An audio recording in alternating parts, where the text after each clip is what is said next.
What is up, you guys? So I have another tutorial for you, and this is going to be a tutorial on how to add an object to your eyes. This is an effect that is used by a lot of famous Instagrammers and editors like Matt Komo and TaylorCutFilms. So let's get started with the tutorial. You could actually do this in After Effects or Premiere, but I'm just going to do this in After Effects right now.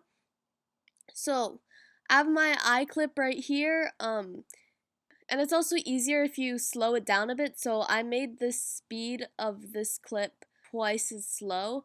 So here we have my clip. This is a time lapse of the palm tree, and first thing you want to do is scale it down and scale it to the shape of your eye. I'm going to scale it down to 26 because that looks like the shape of my eye right now. And then I'm going to move the position to my eye so I can tell whether it's on my eye. Now what you want to do is you're going to click that eye button next to your clip to turn off the view on that clip. So now we can just see the back layer. Keep your mouse clicked on the top clip, and then we're going to go to the Ellipse Tool. And using this Ellipse Tool, we're going to make a circle out of the form of our eye, and then we can press that mouse button again and then reshape it to how our eye is shaped. Now what you want to do is you want to click the eye on the top layer again. So now you can see the top clip in circular form on top of the eye. So now what you want to do is you want to click the drop down and then go to opacity, and I'm going to change the opacity to about 35.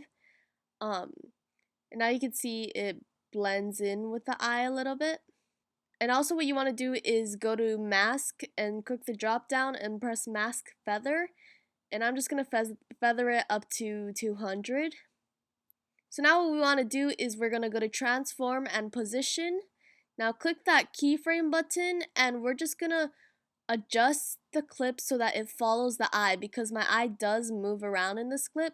So we're going to press the Command right button to keep going forward, and then move the position to follow my eye. So it's going to make keyframes every time you stop to move the clip.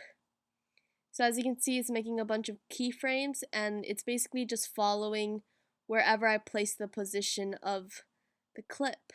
So I finished making keyframes for about how long I want to keep this going. So as you can see, it follows the eye better. So now I'm going to show you how in a lot of these edits they have a new clip on top of the eye, and then they transition into that next clip. So this is what I'm going to show you right now. So I'm going to bring back that same clip back in, and then we're going to drag it so that it just transitions from the first clip to the next, just like that. So I have this I have the fancy zoom Sam Kolder transition from Baker Tuts, and I'm just going to put that here. But I'm going to show you another way after if you don't have that. So here's what it looks like to zoom in from that first clip to the next.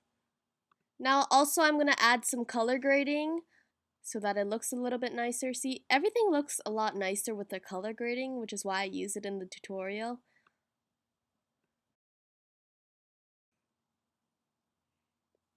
Now what we're going to do is we're going to Command Shift D onto our eye clip, and then we're gonna drag it on top of the second clip, which is the time lapse. Then what we're gonna do is we're gonna go to scale, we're gonna keyframe that a little bit before the clip ends, and then we're gonna go to the end of that clip, we're gonna scale it up. I'm just gonna go to 196.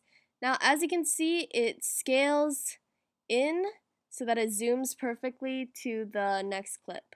Now what you can also do is go ahead and click these what look like 3 circular buttons, and what this is motion blur. So it's gonna blur out the scale so it looks more smooth.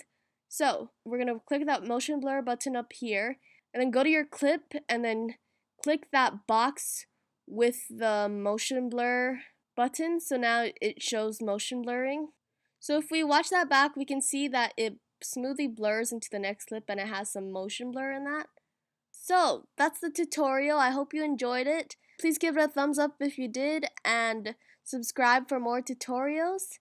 And I'll see you in my next video. Bye.